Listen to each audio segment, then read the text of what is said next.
August 6th, 2024. Today we got a parabolic wedge. Just clear this.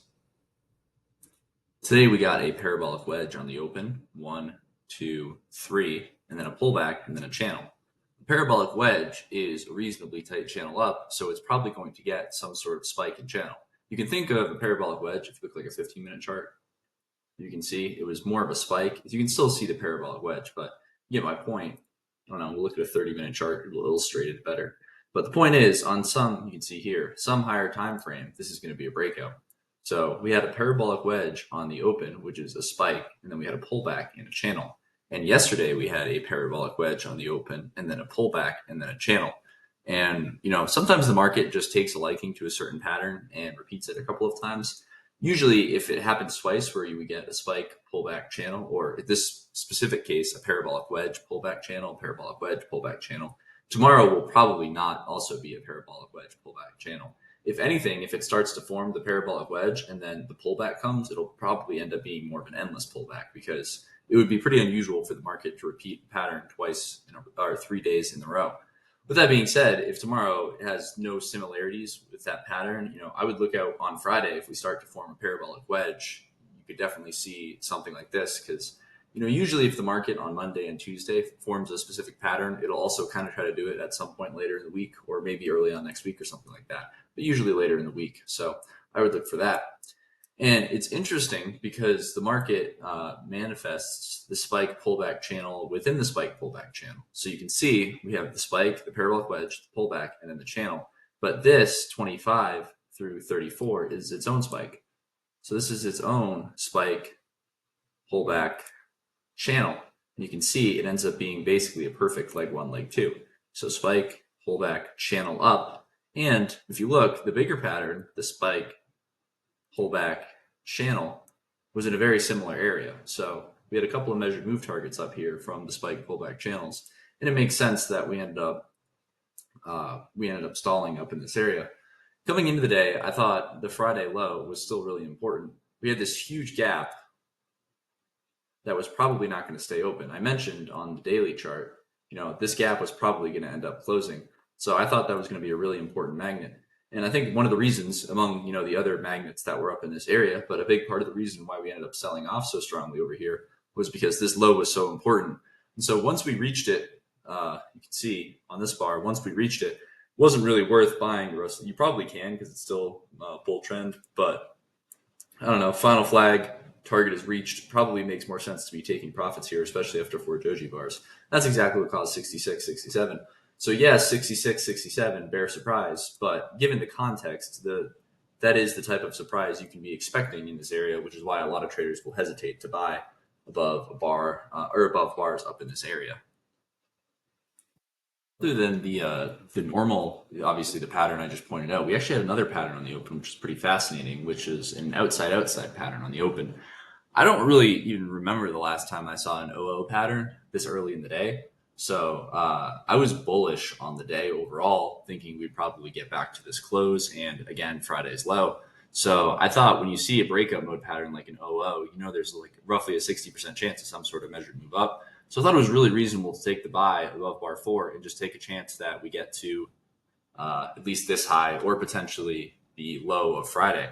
Granted, if you're going to buy it, take a chance to get to the low of Friday, you probably should just buy and walk away because it's probably going to pull back a lot on the way. And had you done that, you would have made, 90 points today. So you would have had a really, really strong day.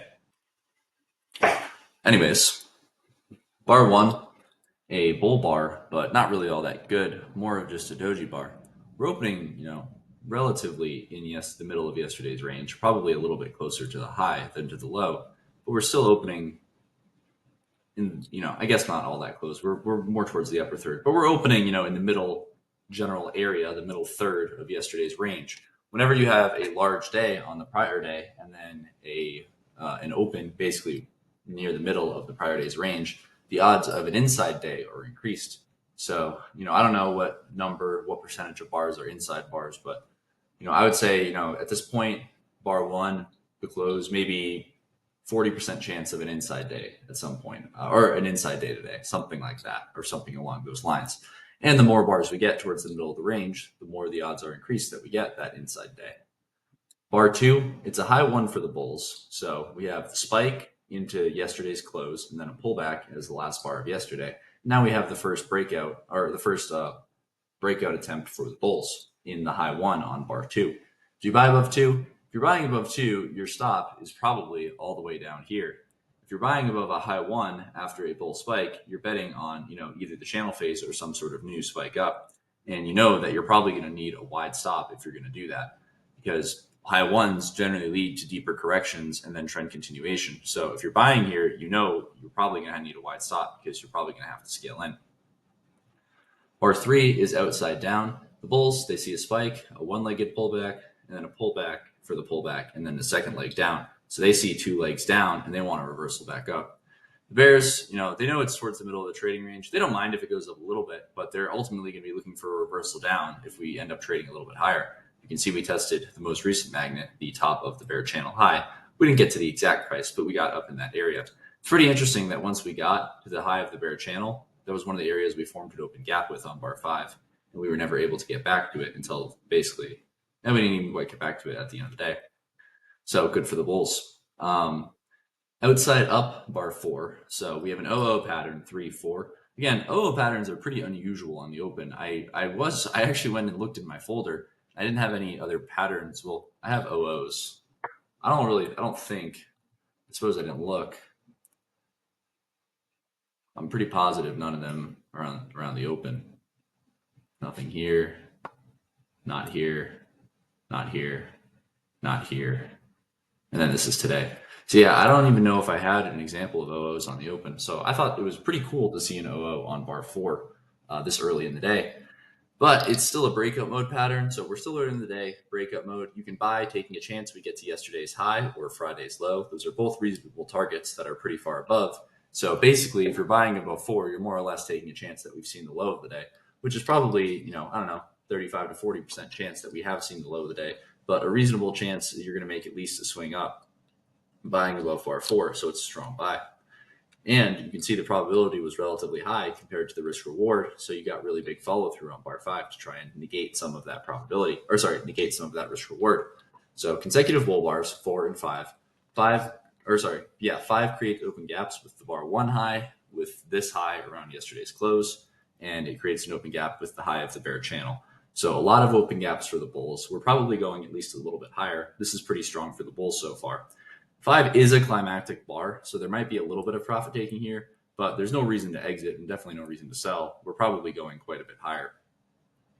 Again, I think this is going to be the first target for the bulls. Maybe you could argue the low of the bar is a target, which is what we ended up hitting on bar 6, but I think that the close of the bar was very likely to get tested. 6, a low one short for the bears. Maybe their argument is some sort of wedge, 1, 2, 3, and a short. But this is strong consecutive bull bars, a bad low one short, and it's a bull bar. So there's going to be buyers below 6 pretty quickly here, you would imagine. You can see bull spot below 6, bad low one sell, and we got outside up for the bulls during 7, bull bar closing reasonably near its high. Big tail on the bottom and a tail on the top. So not as perfect as it could have been, but it doesn't really matter. This is a really strong bull spike. We're going higher.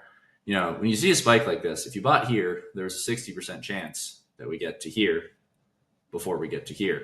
And if you bought, the more it goes up, it's still 60% chance here, still 60% chance here that we're going to reach here before we reach down here. And so if you bought here, your probability remains 60%, and it's pretty strong. I don't know if maybe it's a little bit lower because we traded below 6 during 7, but still good for the bulls. 7 basically creates a higher low. So if, I would not put a stop below 7 after 7, but I think after 8 consecutive bull bars closing near their highs, it's reasonable to pull your stop to below the bar 7 low. We're getting pretty near the magnet, which is the prior day's high, or we broke above it. So some traders are going to take some profits, but this is probably still a bull trend.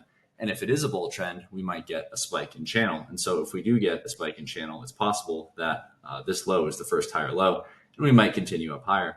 If you notice, we did get a new high here, but it wasn't all that clear. You know what I mean? It was kind of similar to if you had just bought above 7 with a stop below 7, which is a reasonable thing to do. But there's big tails on these bars. So if I was buying up here, I still would have kept the stop below 7. And we still, even though we ended up getting a higher high and then a higher low from 7, and then another higher high. We did still get another higher low from 13. It was a really deep pullback, but we did still get another higher low and a higher high and then a higher low. So the bull trend remained in effect pretty much all the way up until 66, 67, which broke it down. So 9, obviously, bar 4 through bar 8 is climactic, and the bulls are a little bit exhausted. So there is going to be some profit taking. However, the first reversal down is going to be minor. The bears are hoping it's a big double top with yesterday, and the second leg of the double top is a biclimax. About 30% of the time, the second leg up of a double top will end up being a biclimax. I don't think that's the case here. I think this is probably going to be a minor reversal down. You can see we got buyers below 9 during bar 10. So probably going to get another leg sideways to up. So 10, a high 1 for the bulls. Again, though, if you're buying a high 1, it's similar if you're buying this high 1 over here, you need to stop down here. If you're buying this high 1 over here, you need to stop down here. You probably want to wait for a strong breakout above the high before you move your stop to the most recent higher low, which would be the bar 10 low. So you probably don't want to stop down here yet. You still want your stop down here. 11, consecutive bull bars closing near their highs. It's good for the bulls that 11 closes one tick above the bar 9 high, indicating that we do have some sort of breakout for the bulls. However, it's really not all that strong. I would still keep the wider stop until we get one more close. These bars, we have tails on 10, tail on below 10, big tail on 11, tail above 11. So it's really not quite as good as it could be. And this might end up being something of a skunk stop. Granted, it's okay to just exit below 12. And if you do get stopped out here, you can just buy again above 13. But if you're holding always in, it's probably better to have a bit of a wider stop because we can still be always in long and trade below bar 10 as we did. If we trade below bar 7, we're probably not going to be always in long anymore. That would be pretty unusual. So I guess, the always in perspective would be my main point in this area. 12, an outside down bar. It's closing relatively strong. It's good for the bears. We might end up going a little bit lower. This could just be a two-legged correction. So the bulls, they have their spike and they think, 1, pull back, 2, sure, maybe some sort of third leg down. But in reality, we're probably going a little bit higher. 12 was not a good sell. It probably wasn't really all that reasonable, but it was a decently big bear bar. So it was possible we have to retest back down to this area, which we did around bar 24. It was a generally reasonable area to sell for some sort of scalp, so it was possible we might have to test back into this area.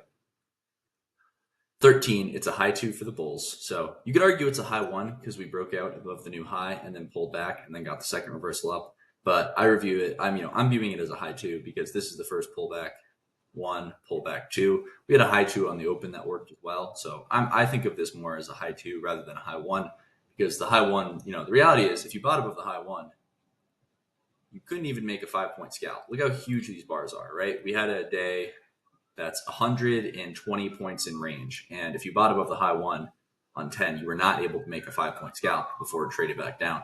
So I don't really consider that enough of a high 1 for me to consider 13 also a high 1. It's probably not wrong to consider it a high 1, but I think 13 ends up being the higher probability setup than bar 10. So I think 10 ultimately high 1, 13 high 2. It doesn't really matter what you call it. What matters is that you know that this is a higher probability trade than this. Either way, if you buy above this, you need to stop down here. If you buy above this, it's not wrong to put a stop right here. It's probably better to put a stop a little further down, but it's probably not wrong to just put a stop directly below 13. So that would be the difference there. You know that 13 is a higher probability trade than bar 10. 14, a bull bar, but a tail on the top. So not quite as good as it could be. You can see we're testing the new high, and we did find some sellers at the new high, but still, nothing really to sell. It's still a bull bar closing above its midpoint, and we're still always in long. So theoretically, by the close. 15, another bull bar closing near its high. Again, still by the close, still always in long. Climactic though, 1, pullback, 2, pullback, maybe 3. And you can see the high 2 worked here, the high 2 worked here, and the high 2 ended up working here as well. It was a bit different, the context obviously, but the high 2 worked 3 times today. So if you're buying 15, what's your goal? Well, you're hoping for some sort of vacuum test or at least relatively close attempt of Friday's low. I think if you're buying up here, or you're willing to sit through a pretty deep pullback, either one of those. So you're either really quick to get out or you're really, really, really slow to get out. And those are pretty much your 2 options here. 16, another bull bar closing relatively near its high, but again, a big tail on the top. This is a very climactic bar. It's one of the biggest bars since bar 7. This bar is pretty big too, but this had a bigger bull body and was just a better looking bull bar. So one of the biggest bull bars coming 16, 17 bars into a bull trend.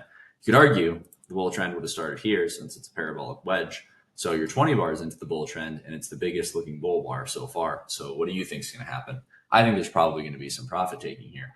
And that profit taking is exactly what happens on bar 17. There's a big tail on 17 on the low. So I'm not sure how much lower we're really going.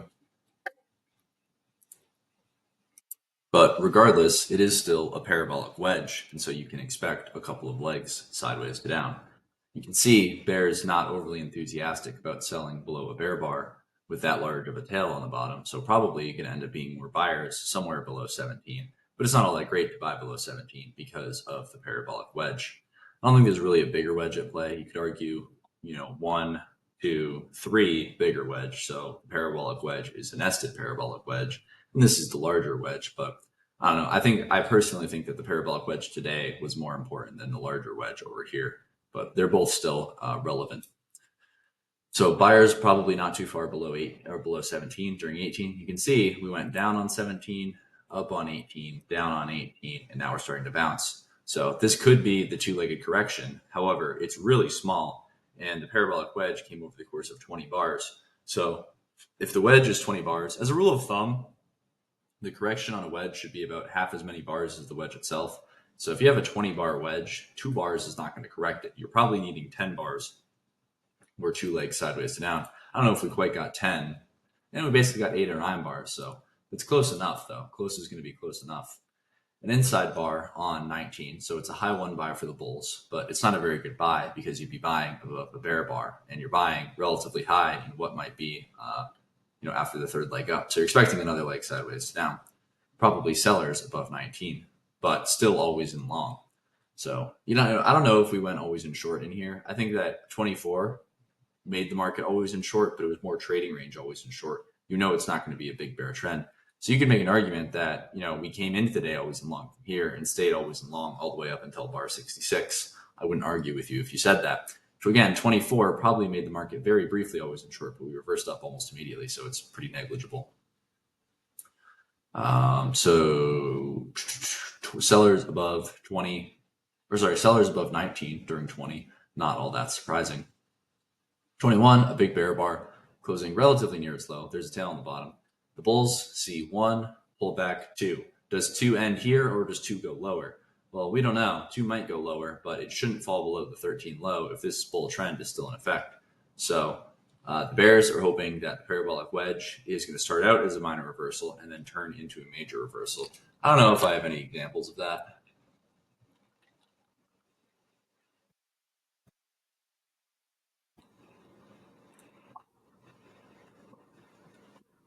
No, this isn't a terrible one. The context is different here, but you can see we had a parabolic wedge, 1, 2, 3, and then the reversal ended up trading all the way back above the parabolic wedge. Obviously, a bar 14. The context is very different on this day. This is much more oversold, and the context of the daily chart is oversold. So, it was less reasonable to take some sort of short like this than this was to take this buy. So it was less reasonable to short today than it was to buy this on this day. And obviously, bar 14 changes the whole context of the thing, but you get the point. That's kind of what the bears are hoping for. The bears want this to turn into some sort of major trend reversal, and the odds are it's probably not going to. So 22, disappointing follow through. It's a doji bar. For the bulls, it's a high 2, but do you want to buy above a high 2 relatively high in this range? Probably not. And do you want to buy above a high 2 in this tight of a channel down? It's important to notice how tight the channel down is from bar 17 to 22 at this point. We're moving down at a pretty quick pace, so I'm not sure how much more to the upside will be left after we go down. The problem is that as tight as the channel is to the downside, the upside channel was relatively tight as well and should get a second leg up. And the very obvious glaring magnet is last Friday's low. So I think we're probably going to have to get there. I don't know if it's today, but it might be. 23, another bear bar, but a tail on the top and a bigger tail on the bottom. So again, a tight channel down from 17 to 23. That's true. But look at all of these bars, 17, 18, 19, 20, and 22 and 23. None of them are strong bear bars closing near their lows, with the exception of 21. 21 is not really even all that big. So, I don't know, as tight as this channel down is, and again, we got the give up bar from bulls, but that's just giving up towards the bottom of a trading range. As tight as the channel down is, I'm not really sure how much more there is for the bears to the downside. 24 is the bulls giving up and accepting that it's probably a trading range. It was not in this case, but I think that you can see we have the channel line and then a giant channel line violation on 24. So 24 is the bulls giving up. Whoops. It's not the bears selling, or I'm sure there's some bears selling the close of 23 because it's 3 straight bear bars. And so they know it's going to get a second leg sideways to down from 21, 22, and 23. But mostly 24 is bulls giving up, saying, all right, fine, we're in trading range.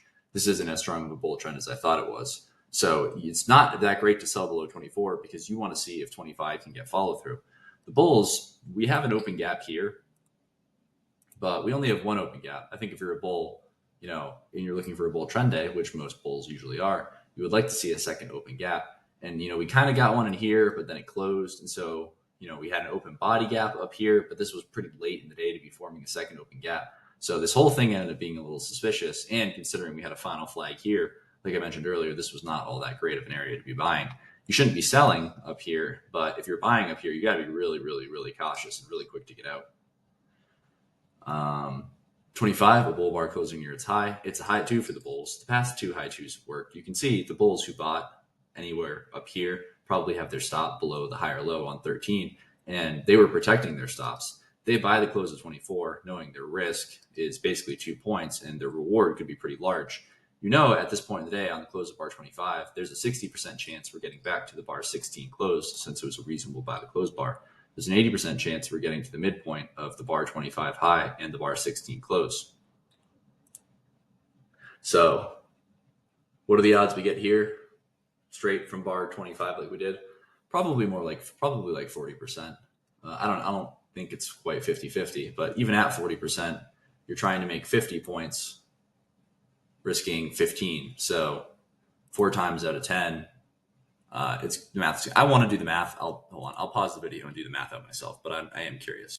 So if you take the trade 10 times, it's going to end up netting you 110 points at a 40% win rate, buying above bar 25 with a 40% chance of success of getting to Friday's low before we get below bar 25. The only problem with placing a stop down here is that there's probably more buyers below here than sellers, but it's probably still a reasonable thing to do. 26, some follow through. If you bought above here, you probably are not expecting the market to go straight up because the channel down is relatively tight. So while you can buy, you have to realize we might go sideways first. Even this was a little stronger and quicker to the upside than you will probably normally get. You might get a bear bar here sometimes, and then it'll very slowly work higher and probably look more like a trading range than a bull trend. So you're relatively lucky if you bought above 25 today in the way that it worked out because it was relatively easy to stay long. However, it is important for the bulls that 26 was a bull close. That increases the chances that this is going to end up working for the bulls, getting consecutive bull closes here. Even though it's not all that good, following that tight of a channel down, the bulls are pretty happy with the fact that 26 was a bull close whatsoever. Excuse me. 27, another bull close. So we have 3 straight bull closes. And, 25, 26, 27, give up 28. 21, 22, 23, give up 24.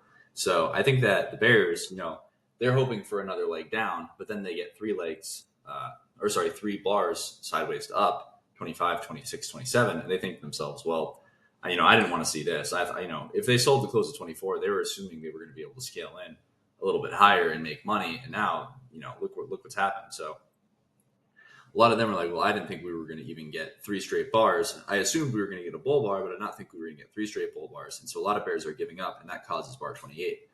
Curious to see. Interesting. So if you did sell the close and you sold more above and more a measured move higher, the stop, if you're selling here and you're not exiting, is probably a measured move up of the range. So somewhere up here, your stop did not get hit, so you would have been okay. But you can see how ridiculously small you'd have to sell to take a trade like that. And you would have sold and scaled in and you would have made money, but it would have been late in the day. And obviously, just too difficult of a trade to sit through to do something like that. So 28, I think, is the give up bar.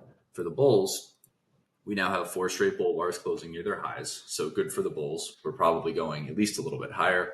This should get at least a second leg sideways to up. We might be in a trading range, but you know that we're getting to at least the bar 16 close, which is the first magnet for the bulls.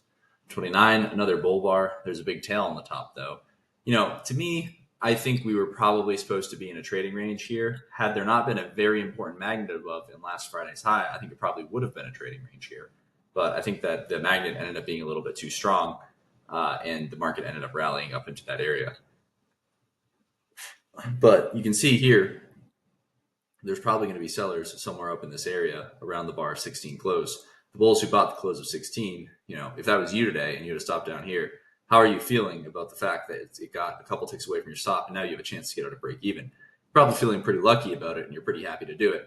So one of the problems with buying above 30, first off, 30 is an inside bar. So what are inside bars? Inside bars are high ones. So if you're buying above 30, you're buying a high one at the top of the trading range. And buying high ones at the top of trading ranges is usually a losing strategy. It might be also there was this resistance area here. Granted, this is a pretty strong bull spike, so this might be an exception to the rule of bet high ones at the top of trading ranges are bad, but you have to know the special situation and that there's a magnet above. So if you're going to take this buy, you probably still have to have a wide stop. A tight stop, you're probably going to lose the trade too often to make it worth taking. So I don't really, it's kind of tough because if you buy, you're probably going to have to scale in. You got lucky here and you did not have to, but if you're buying up here, you kind of have to be ready to scale in or sit through some sort of really vicious pullback, which, is not all that much fun to do. 31, a doji bar, but still a bull close. You can see we did end up finding some selling around the bar 16 high. Just grab a sip of water.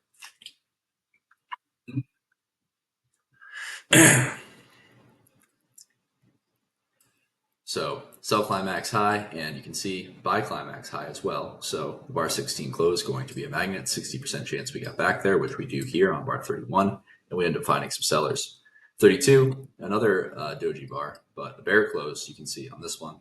Again, how much higher are we going? If you bought above 30, you probably didn't want to see 31 and 32 as doji bars. Generally, if you're going to take a buy where you're buying high in a trading range, you don't want to see consecutive doji bars as your follow through. That's really not all that great. You can see there are buyers below 31 during 32, but most of those traders are going to end up scalping. 33, a bull bar closing near its high, but really difficult for me to want to buy. First off, 33 goes above 32. So your signal bar for this trade, which you could argue as opposed to some sort of high two, would be a bear doji bar. So buying above a bear doji bar high in a trading range, tough to want to do. Probably going at least a little bit higher, so you can do it with a wide stop, but this is not that ideal. 34, consecutive bull bars. Let's see if bulls can get another close above the 16 high. They probably won't be able to, because that would make it more bullish, and this looks more like a trading range. So 34, another bull bar, but we're getting pretty high in the range here. 35, a disappointment bar. I think a lot of bulls exiting their longs, and that is probably a big piece of what caused 35. Big tail on the bottom. 36, another bear bar. So tail 35, tail 36. Buyers probably not too far below. Again, could be some sort of nested two-legged correction, down on 35, up on 35, down on 36, up on 36. Could be something like this. We're still always in long, which is really important.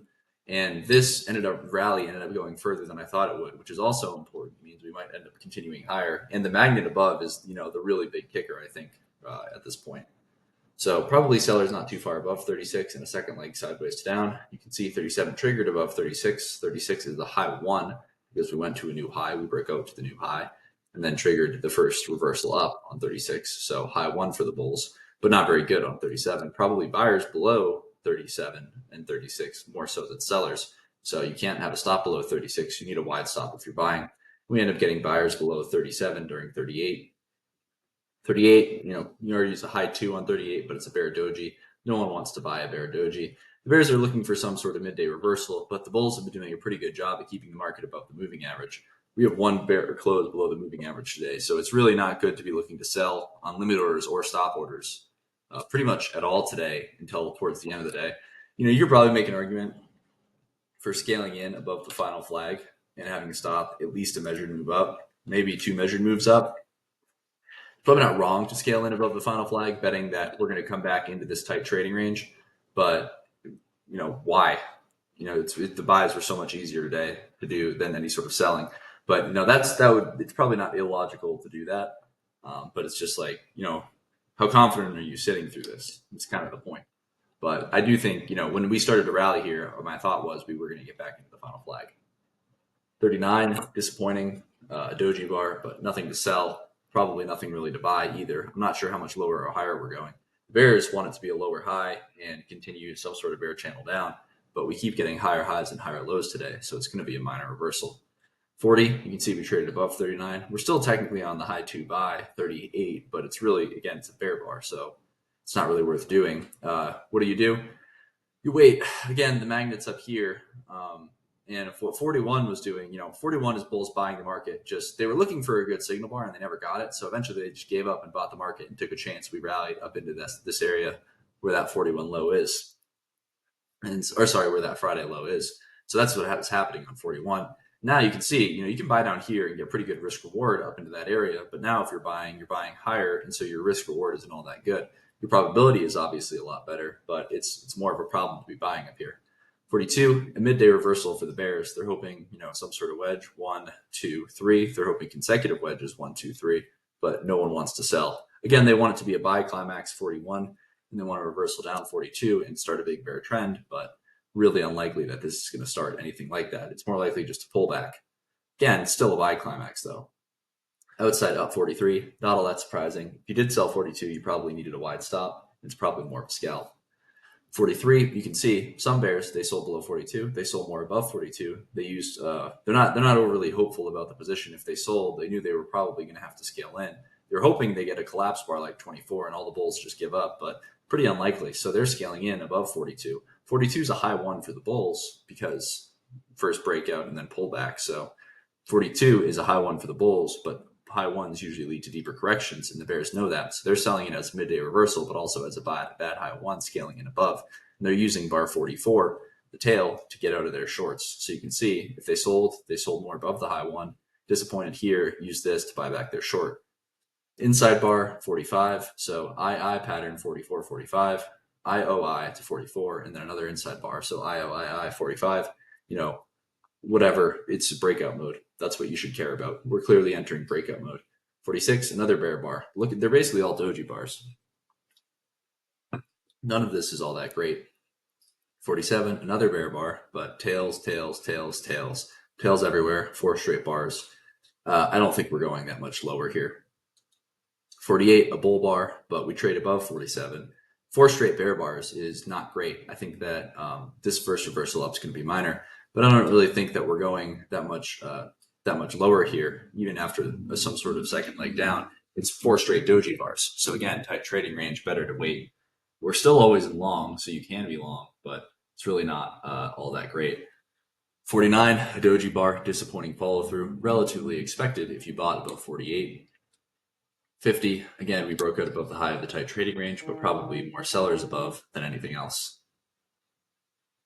51, a bear bar, probably buyers below 50, buyers scaling in lower. And then 52, a bull bar closing near its high.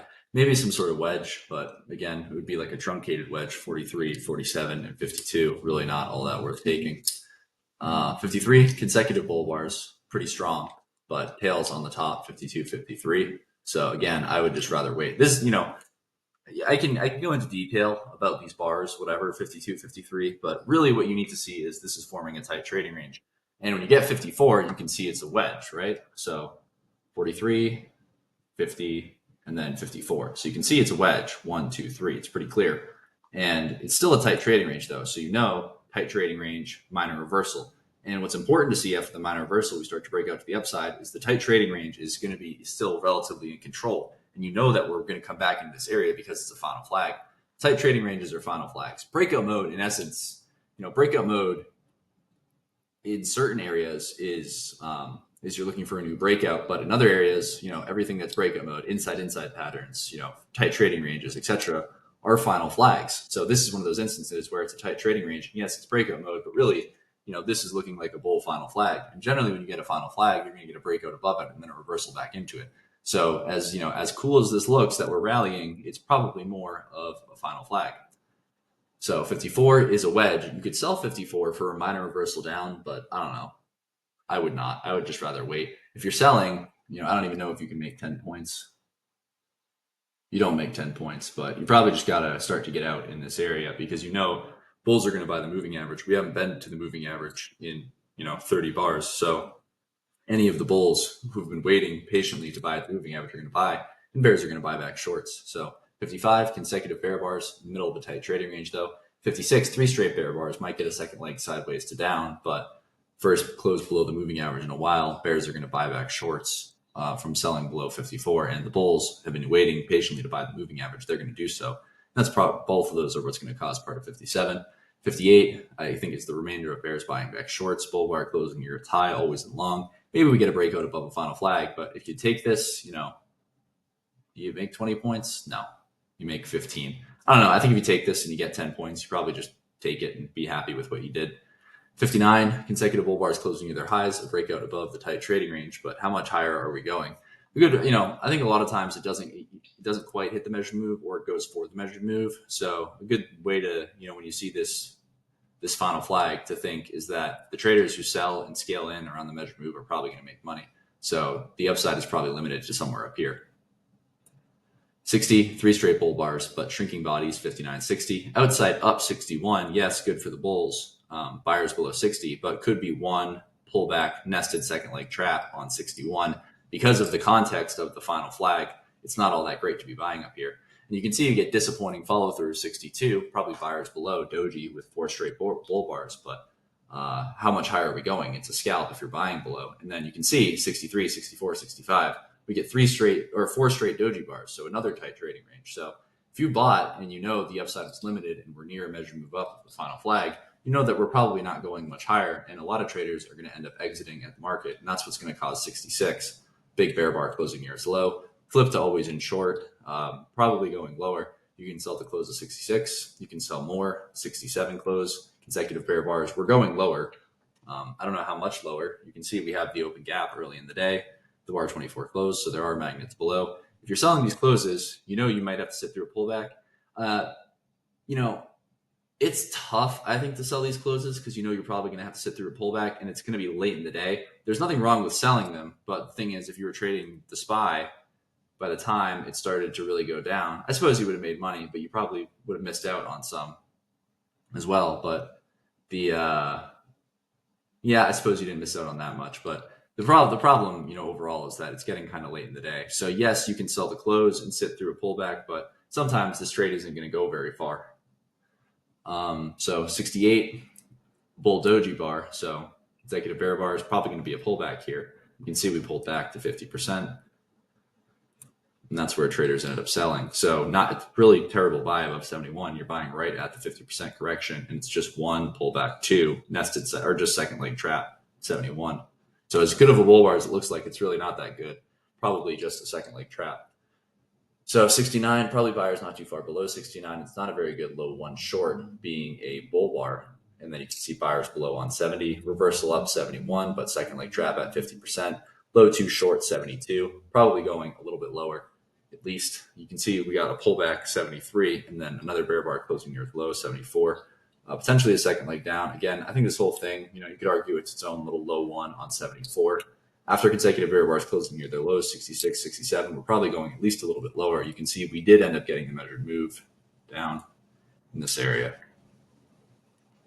75, consecutive bear bars, sell to close 76, 77, 78. Tails on the tops, so not perfect sell to close, but still strong and reasonable. And then that's the end of the day. So I think today we opened in towards the middle of yesterday's range, and we did not form an inside day. I think tomorrow, if we are to open in this area, which is probably around the middle of the range, trading range days. So yesterday, kind of funny. Yesterday we ended up closing, or today we opened basically at the upper third. And the day we closed at the upper third, and today it was the lower third. But anyways, if we open in the middle of this range tomorrow, I think we'll probably end up having an inside day. For our stop orders, 4, 5. The easy buy below today was 6, 7, 8. This all by the close. 13, high 2, 15 by the close. You didn't really have to exit. You could have held long the whole time. 24, high 2, reasonable, but tight channel down. So it might go a little more sideways first. 28, reasonable, but might be top of the tight trading range. Harder to want to buy 28, 29, 30. Still really hard to buy 33. And then tight trading range. If you wanna, you can buy 58, but I would not. I would just rather wait and see if we get a reversal down. 66 can sell the close 66, 67.